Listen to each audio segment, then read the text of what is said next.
Kita beralih ke kabar selanjutnya, pemirsa. Kejaksaan Tinggi Nusa Tenggara Timur menyita uang lebih dari 9,5 miliar rupiah dari Muhammad Ruslan, salah satu tersangka dugaan kasus korupsi kredit macet Bank NTT cabang Surabaya.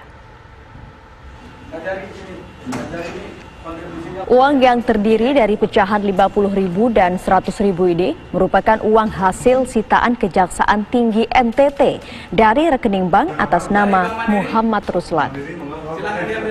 Kami kerja, ya, saya hubungan teman-teman kami butuhkan.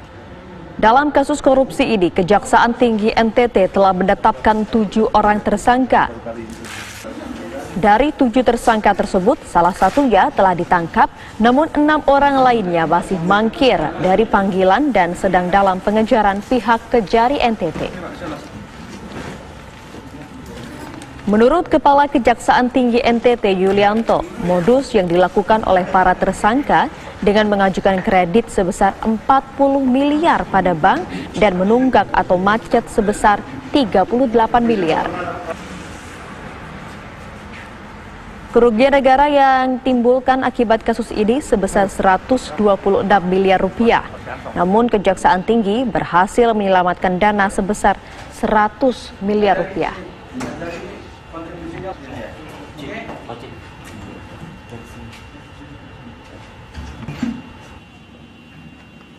Tim penyidik Kejaksaan Tinggi Nusa Tenggara Timur berhasil menangkap seorang tersangka perkara tindak pidana korupsi ini atas nama tersangka Siswanto Kondrata. Yang bersangkutan adalah Direktur CV Louis Panen Berkah. Kredit yang diajukan total dari 7 orang ini 149 miliar. Yang bersangkutan mengajukan kredit sebesar 10 miliar. Dan 10 miliarnya tidak dibayar sama sekali. Maka yang bersangkutan berhasil ditangkap di komplek perumahan mewah di Jalan Padang, Pasar Manggis, Kecamatan Setiabudi, Jakarta Selatan, DKI Jakarta. Hingga hari ini total aset dan uang yang berhasil kami lakukan penyitaan hampir mendekati 100 miliar. Sementara itu, kuasa hukum Muhammad Ruslan tersangka kasus kredit macet Bank BPD NTT cabang Surabaya ini mempertanyakan penetapan kliennya sebagai tersangka oleh Kejaksaan Tinggi Nusa Tenggara Timur. Menurutnya, pemirsa, kliennya ini Muhammad Ruslan mengambil kredit bank sebanyak 40 miliar bersama dengan tersangka lainnya berinisial SS. Dari total itu, Ruslan hanya mengambil sebesar 7,5 miliar rupiah dan sisanya digunakan oleh SS. Dia juga kemudian mempertanyakan perkara yang ditangani oleh Kejaksaan Tinggi NTT, padahal lokasi peminjamannya dilakukan di Bank NTT cabang Surabaya.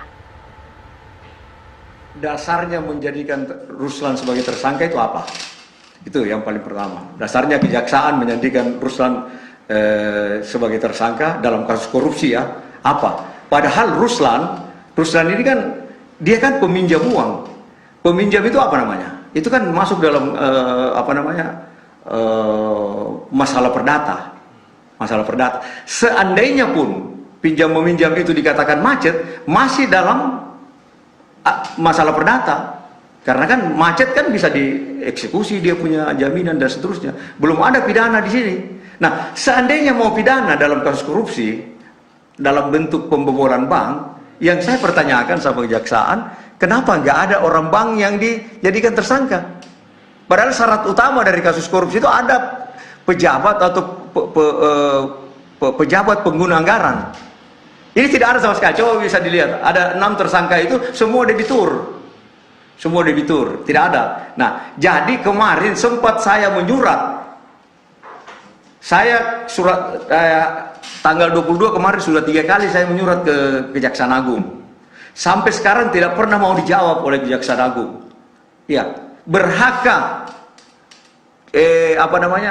pertanyaan saya sama Jaksa Agung, berhak gak Kejati NTT menangani perkara ini? Padahal perkara ini menyangkut pinjam meminjam atau kalau mau disebut korupsi, ya kan, korupsi di BPD NTT cabang Surabaya. Jadi semua kejadian itu di Surabaya. Lokus dan tempus deliktinya, ya kan, tempat dan waktu kejadian itu di Surabaya. Ngapa ini orang kejati NTT? Bukan saya tidak mau, Pak, perkaranya ditangani oleh kejaksaan, tapi saya mau yang sesuai dengan prosedur, sesuai dengan aturan hukum. Aturan hukumnya, kalau kejadiannya, tempat kejadian perkaranya di suatu tempat itu, misalnya katakan di Surabaya, ya harus Surabaya yang nanganin. Itulah ada pengwilayahan, ada Kejaksaan Agung, ada Kejaksaan Tinggi untuk satu provinsi. Kalau begitu nggak usah pakai pengwilayahan, kalau semua bisa beranu. Nah, kenapa saya laporkan di sana? Ada yang tidak becus di sana. Diduga pejabat direktur utama, PLT direktur utama Bank NTT itu istrinya kerja di Kejaksaan Tinggi ini, Kejaksaan Tinggi NTT. Maka dia mau ke sana untuk menyelamatkan, menyembunyikan dan menyelamatkan oknum yang ada di dalam bank ini. Kalau kasus korupsi, nggak pernah saya dapat kasus korupsi, tidak ada pejabat pengguna anggaran yang dijadikan tersangka. Nah ini anunya. Dan masih banyak yang lainnya.